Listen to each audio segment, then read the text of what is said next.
Good afternoon, Amundson's class. Good afternoon, Mr. Ponder.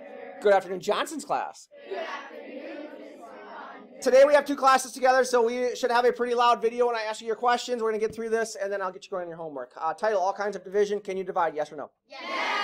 All right. Divide means we are splitting what into what? You're splitting in equal parts. That's actually a bad question. Divide means we're splitting something into equal parts. What does the splitting? What is the name of the thing that does the splitting? Divisor. And then what is the thing that gets split? Dividend. Dividend. Which one goes inside the house, the divisor or the dividend? Dividend. Sweet. Dividing fractions. On the count of 3, we're going to read this together. When I say read it together, I mean read it together. On the count of 3. 1, 2, 3. When dividing fractions, my oh my, flip to the second and multiply. If you are dividing fractions and you remember that, you have a very simple math problem. For example, if you have 1/2 divided by 3/4, you're thinking that thought in your brain. You're like, okay, my second fraction is 3/4. I'm going to flip it upside down. 3/4 flip upside down is what? 4/3. And I'm going to change my division to what? Multiplication.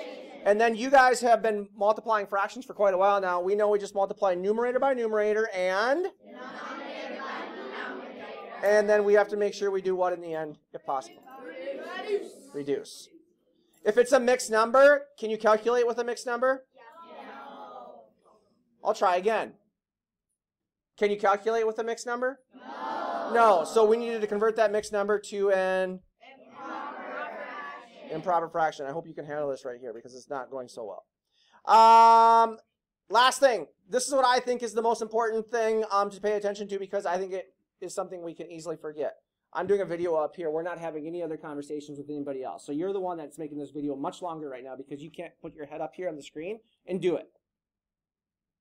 Can you do it? Okay, then do it. And stop looking behind you and tapping other people and trying to have a conversation when I'm making a video. Dividing with a decimal. So powers of 10, you guys know powers of 10. If you multiply by 10, how many bunny hops to the right are we moving? 1. What about 100? 2. What about 1,000? 3. The pattern continues on and on, yes? Yes. All right, so here we go. Here's our original problem. We had 6 4/10, and we were dividing it by 2/10. Is it legal to divide by a decimal in the divisor? No. No. So we want to get rid of that decimal, and it's easy to get rid of a decimal in the divisor if we simply bunny hop it until it becomes a whole number, yes? Yes. So how many bunny hops would this be? 1. But if we bunny hop 1 here, what about the dividend?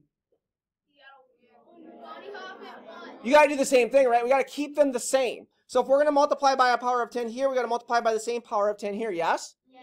So now instead of 0.2, we have 2, yes? Yes. And instead of 6.4, we have 64. 64. If you do your division, divide it all the way out, we get our final answer of 32, which is also going to be the same answer up here. Yes or no? Yes.